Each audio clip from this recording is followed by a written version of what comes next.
un mot du Front populaire, lettre revue trimestrielle, vous l'avez évoqué tout à l'heure, numéro 2, le 16 septembre. Juste un mot, je sais qu'on en a déjà parlé, vous en avez déjà parlé, mais le titre Front populaire renvoie quand même à une période ô combien identifiée à gauche. Or, vous ouvrez vos pages bien au-delà de la gauche. La droite, droite-droite, gauche-gauche, le spectre est très large. Est-ce qu'il n'y a pas un peu tromperie sur le titre, pas, je vais dire la marchandise, sur le titre? Je crois que vous ne m'avez pas lu. Vous faites partie de ces journalistes qui ont un avis sur une revue que vous n'avez pas lue, puisque dans l'éditorial, j'explique très précisément pourquoi ça s'appelle Front populaire. Non, c'est pas que je l'ai pas lu, c'est que nos téléspectateurs ne vous ont pas tous lu et que c'est quand même une question qui peut se poser. Bon, donc si vous c'est permettez une question des téléspectateurs, je réponds aux téléspectateurs à ce moment-là. Je prends prétexte de votre présence pour la question qui m'est posée par les téléspectateurs. Sans condescendance pour nos téléspectateurs. Mais au contraire, moi j'ai plus de peine. Est-ce que vous voulez bien que je réponde à votre question?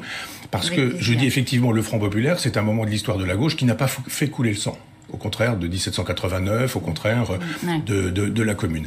Donc je dis, je renvoie juste à ça, la possibilité pour les prolétaires, pour les travailleurs, d'avoir un succès sans que le sang coule. Et j'ajoute qu'il y a, et c'est là que vous aurez la réponse à votre question, que il y a un front populicide. Populicide est un mot de Gracchus Babeuf, et ce front populicide, il permet à des gens et de droite et de gauche, dit-on, de se retrouver sur un programme maastrichtien. Je dis, il faut faire un front contre ce front, et contre ce front populicide, il faut un front populaire. C'est le sens de l'expression, et c'est le sens de ce titre, c'est le sens de l'éditorial, c'est très précisément ce que je disais pour expliquer. Souverainiste, ça c'est vraiment le contenu de votre livre. Oui. Le titre, là, c'est grave, est très clair. C'est grave, docteur. Mais pas du tout. Non, mais soyez pas parano à chaque fois que vous posez une question.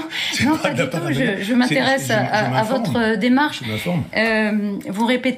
Vous répétez en disant qu'on ne vous comprend pas, qu'on ne croit pas, que vous ne serez pas candidat à la présidentielle. Moi aussi.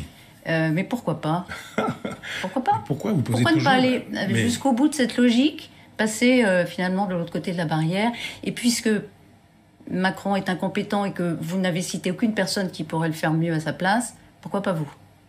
Mais je ne sais pas pourquoi vous posez toujours les mêmes questions alors que j'ai donné la même réponse à chaque fois. Ouais. Dans la configuration de la Ve République, où il vous faut un président de la République élu au suffrage universel qui soit susceptible de gouverner avec une Assemblée nationale et un Sénat, c'est une configuration impossible, sauf à être mégalo, parano, ou etc., de se dire c'est moi, j'y vais, et puis on va me regarder, on va me voir, etc. Ça n'est pas possible, ça n'est pas pensable.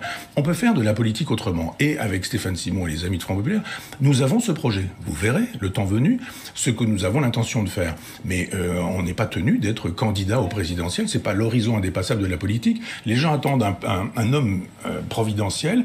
Moi, je pense que ce qui est providentiel, c'est le peuple. Il nous faut un peuple providentiel. Donc nous travaillons à l'émergence du peuple. Vous êtes philosophe, vous assumez le populisme. Oui, complètement. Mais c'est pas grave, populisme. Vous savez, si c'est pas populisme, c'est populicide.